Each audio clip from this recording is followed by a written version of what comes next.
Peter Travers, and this is Popcorn, where we talk about what's happening at the movies.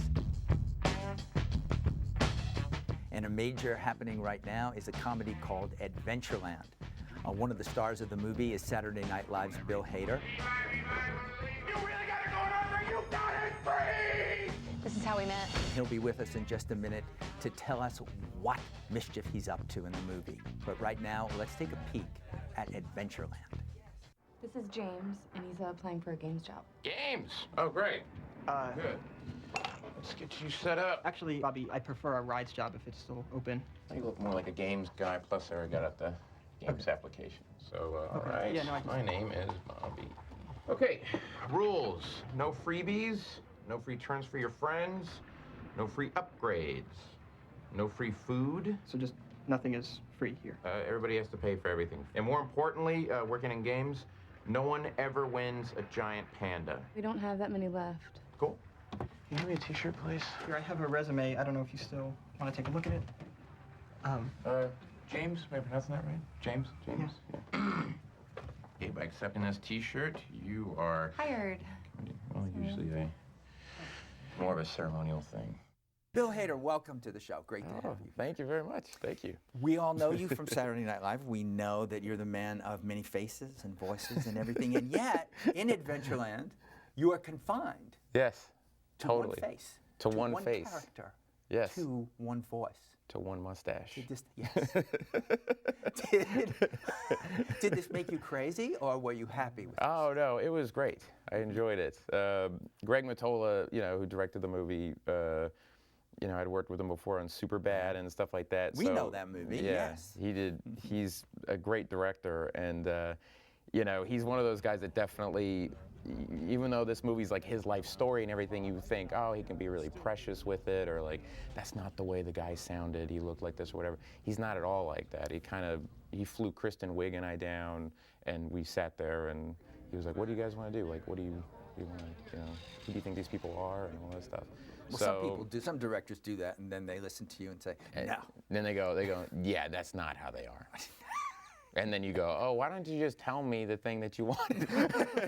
Let's make it easy. Yeah, you're making me feel like I'm a part of the process, but you're really not. They're like, No, you're not going to do that. Well, you should set that up for everybody that hasn't seen Adventureland. Oh, yet, right. Oh, because right. you're back in another decade. You're in the 80s. The whole movie takes place in 1987 at an amusement park. And it's Jesse Eisenberg plays a guy who thought he was going to go to Europe.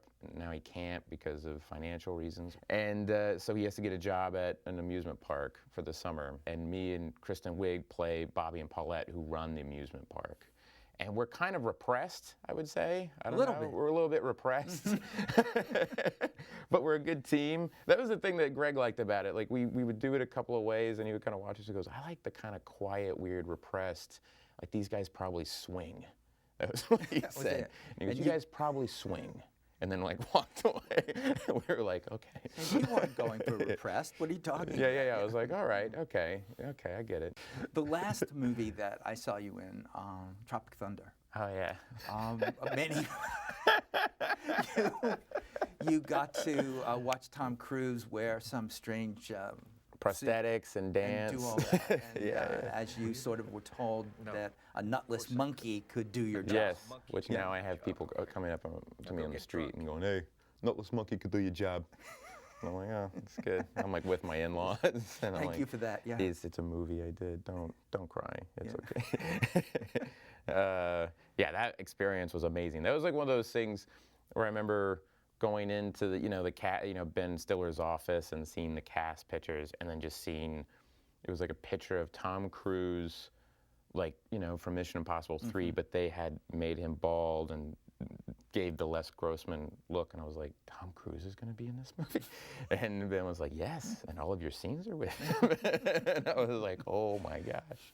But he was great, and he really took all that stuff really seriously. Like, he, between takes was like working with a choreographer constantly, like getting the dance down, like just getting into that, he was doing his Tom Cruise thing, just like 1,000% committed to everything, And it was really funny. Did he want to meet with you first and say, who is this guy? Yeah, well, the first time I met him was at the table read for the movie. And so the table read was like all these huge actors, and then like me and Danny McBride kind of going like, dude, what are we doing here, man? This is crazy.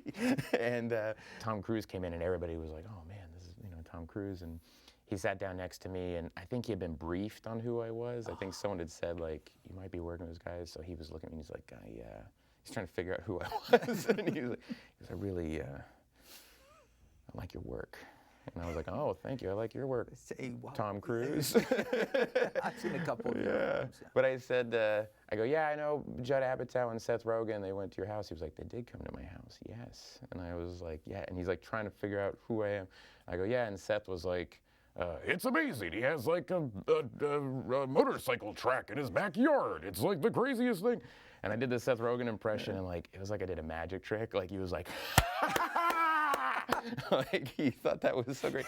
And he goes, you do impressions, and you're on Saturday Night Live. Whoa! And he like, it was like, he figured it out, and I was like, oh yeah, I get it.